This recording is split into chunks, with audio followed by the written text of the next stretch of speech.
Et pour parler davantage de ce sujet, nous avons le plaisir d'avoir avec nous en ligne son Excellence, Monsieur l'ambassadeur Hissène Haridi, ancien ministre adjoint du ministre des Affaires étrangères. Bonjour, Monsieur l'ambassadeur. Bonjour, madame. Alors, Monsieur l'ambassadeur, bien sûr, une vidéo de militants agenouillés et également les mains liées qui a provoqué des réactions partout dans le monde. Comment vous voyez d'abord cette vidéo et les réactions, bien sûr, de la communauté internationale? Sincèrement, ce n'est pas difficile comment ce monsieur Ben Réfir a réagi. Nous sommes accoutumés à ces réactions, à ces prises de position concernant la Cisjordanie, Gaza, mais ce qu'on doit retenir, c'est la face du gouvernement israélien. Certainement, ce gouvernement et le Premier ministre israélien, ainsi que le ministre des Affaires étrangères,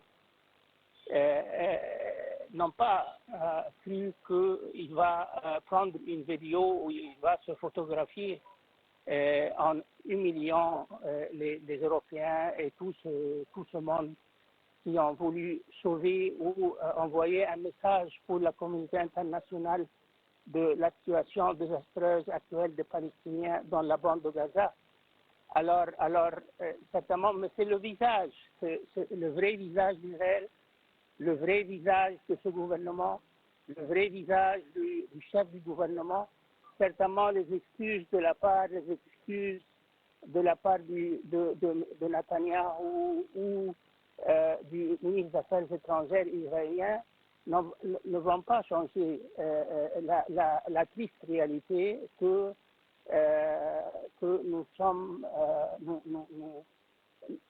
travaillons, ou comment dirais-je, voilà le gouvernement israélien, voilà le zionisme, le vrai visage du zionisme.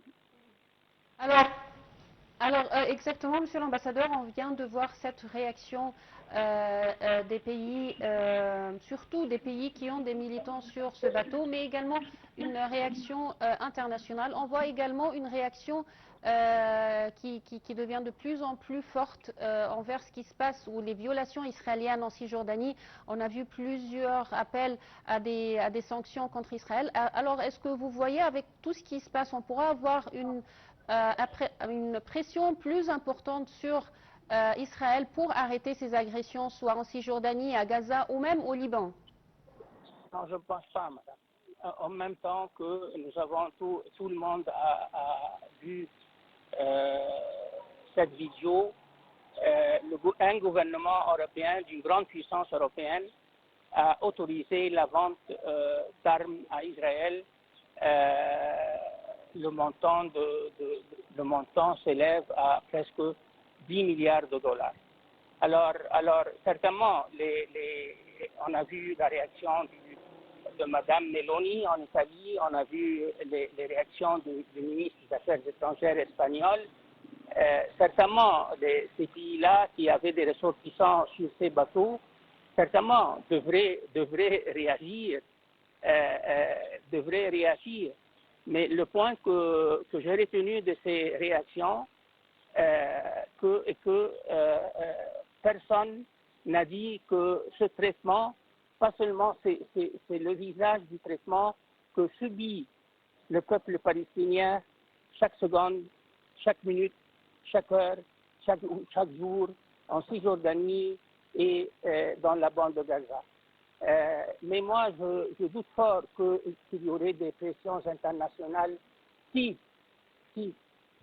pourraient changer les attitudes de ce gouvernement d'extrême droite en Israël. C'est ça, Israël.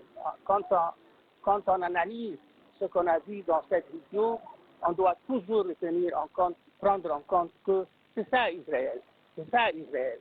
Et arrêtons de parler de paix avec ce gouvernement. Arrêtons de parler de coexistence pacifique avec les zionismes. On doit faire face à la réalité.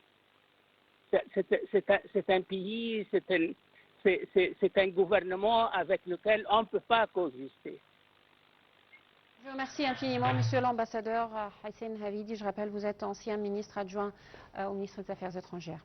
Le 201e convoi d'aide humanitaire Zad el-Izza est parti d'Égypte vers la bande de Gaza à travers la porte secondaire du port terrestre de Rafah en préparation de son acheminement à l'intérieur du secteur.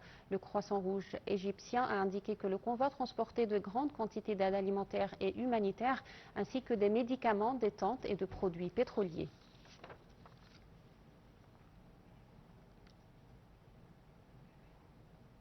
Le poste frontière terrestre de Rafah